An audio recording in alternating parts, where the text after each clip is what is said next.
Hello student, welcome to my channel math with Ujala. आज हम बात कर रहे हैं क्लास 10 के चैप्टर 4 क्वाड्रेटिक इक्वेशंस की एक्सरसाइज 4.2 के क्वेश्चन नंबर 6 की। थोड़ा सा लेंथी क्वेश्चन है। यहाँ पर इसने कहा है कि a cottage industry produce a certain number of the poetry articles in a day. It was the observe on the particular day the cost of the production of each article in rupees में दे रखा है was 3 more than, ध्यान से देखना होगा क्या, 3 more than twice the number. मतलब जो हमारा प्रोडक्शन हो रहा है, जो नंबर ऑफ आर्टिकल हमारे प्रोड्यूस हो रहे हैं, उससे वो कितना है, 3 more than twice the number. उस नंबर से क्या है, ट्वाइस है, 3 more than twice the number of the article produce on that day. If the total cost of the production on that day was rupees कितनी है, 90। अगर उस दिन प्रोडक्शन कितनी होती है, पैसे यहाँ पर कितना दे रखे हैं, 90, यानी कि टोटल प्रोडक्शन हमारा कॉस्ट ऑफ प्रोडक्शन कितना हो रहा है, 90 rupees. Find the number of the article produce and the cost of the each article की हमें कॉस्ट निकालनी है। तो सबसे पहले, क्योंकि हमें आर्टिकल का हमें नहीं दे रखा है कि कितने आर्टिकल प्रोड्यूस होते हैं, तो पहले हमें नंबर ऑफ आर्टिकल लेट करना होगा, फिर कॉस्ट ऑफ प्रोडक्शन देखनी होगी, फिर टोटल कॉस्ट ऑफ प्रोडक्शन देखनी होगी। तो जैसे जैसे इसने कहा है कि we will take number of, लिख लेते हैं पहले हम थोड़ा सा जो जो हमें गिवन वैल्यू है यहाँ पर।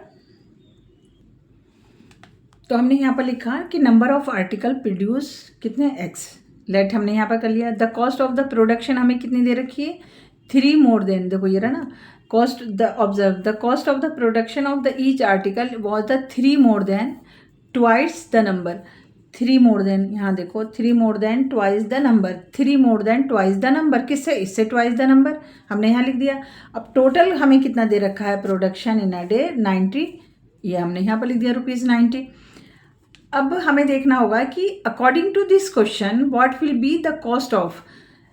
अब देखो हमें क्या करना होगा कि the total cost of the production हमारी क्या है, 90 आई, तो हम कहेंगे what will be the cost, तो कॉस्ट होगी इससे, ये जो 90 दे रखा है, 90 is equals to number of article, ये नंबर ऑफ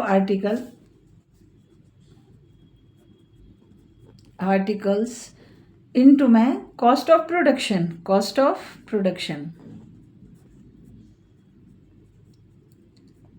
प्रोडक्शन, ठीक है। अब हमें क्या करना होगा, देखो 90, अब हम कह रहे हैं कि नंबर ऑफ आर्टिकल्स हमने क्या लिया, x लिया है, इनटू में कॉस्ट ऑफ प्रोडक्शन हमारी क्या आई है, ये आई है, क्या 3 प्लस में 2x आई है, और किसके बराबर इक्वल है, 90 के इक्वल है, तो हमने यहाँ पर ऐसे लिख दिया। अब सॉल्व करो, 3x हो गया और प्लस में 2x स्क्वायर हो गया इज इक्वल्स टू 90 हो गया। अब क्या क्वाड्रेटिक इक्वेशन की फॉर्म में आ गया, 2x स्क्वायर प्लस में 3x और माइनस में 90 इज इक्वल्स टू 0 कर दिया हमने।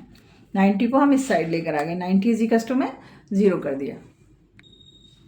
अब मिडिल टर्म स्प्लिट कर लेते हैं, 2 की यहाँ पर हमने किससे करी, 90 से मल्टीप्लाई करी, तो कितना हो गया, 180 हो गया, 180 के हमने फैक्टर कर दिए, 90 आ गया, 45 आ गया, 3 1 द 3, 3 5 द 15, 3 5 द 15, 5 1 द 5 आ गया। हमें क्या लेकर आना है, 3 लेकर आना है। तो हम अगर 2 2 द 4, 4 3 द 12 आ गया, और 3 5 द 15, यानी कि 15 माइनस में 12 हमारा कितना आ जाएगा, 3 आ जाएगा। तो 2x स्क्वायर प्लस 12 माइनस वो 15 माइनस में 12 और इंटू में x है, हमने लिख दिया, और माइनस में 90 इज इक्वल्स टू 0 हो गया। 2x स्क्वायर प्लस मल्टीप्लाई करो, 15x हो गया, और माइनस में 12x minus 90 is equals to 0 हो गया। ऐसे ही हमने यहाँ पर पेयर बना लिए। अब यहाँ से हमने कॉमन देखा कि सिर्फ x कॉमन आ रहा है, तो हमने यहाँ पर x कॉमन ले लिया, और यहाँ पर हमारा कितना बचा, 2x और प्लस में 15, माइनस में क्या लेना चाहिए हमें, 12, 90 के टेबल में नहीं आता, 6 ले लो, 6 हमने यहाँ पर कॉमन ले लिया, 6 2 द 12 हो गया, और माइनस, इस माइनस से इसको प्लस कर दिया, देखो ये बाहर जो माइनस होता है, अंदर माइनस को प्लस कर दिया उसने। 6 से हमने इसकी डिवाइड करी, 6 1 द 6, 6 5 द 30, देखो दोनों ब्रैकेट हमारे एक जैसे आ गए, इज इक्वल्स टू हमने 0 कर दिया। फिर जो ब्रैकेट में से हमें एक लेना होता है, हमने यहाँ पर लिखा 2x 15 इज इक्वल्स टू में 0 हो गया, और हमने यहाँ पर लिखा x माइनस में 6 इज इक्वल्स टू 0 हो गया। अब 2x इज इक्वल्स टू में माइनस 15 हो गया, इस साइड लेकर गए, और x इज इक्वल्स टू में माइनस 15 अपॉन में 2 आ गया, और यहाँ पर x की वैल्यू कितनी आ गई, 6 आ गई। अब क्योंकि ये तो नेगेटिव वैल्यू है, इसको हम क्या करेंगे, इग्नोर, और इस वैल्यू पे हम काम करेंगे, यानी कि जो हमारा नंबर ऑफ आर्टिकल प्रोड्यूस हो रहे हैं वो कितने हो रहे हैं, x को हमने क्या लिया 6 आ गया, और कॉस्ट ऑफ प्रोडक्शन हमारा कितना हो रहा है 3 प्लस में 2 इंटू में 6, तो 3 प्लस में 12 इज इक्वल्स टू में 15। तो कॉस्ट ऑफ प्रोडक्शन हमारा कितना हुआ 15 और आर्टिकल्स हमारे कितने हुए 6 हुए। तो जो नेगेटिव वैल्यू आती है उसको हमने क्या करा, इग्नोर कर दिया, और हमने यहाँ पर क्या लिया, नंबर ऑफ आर्टिकल हमने लिए 6। तो नंबर ऑफ आर्टिकल प्रोड्यूस कितने 6 और कॉस्ट कितनी आई हमारी 15।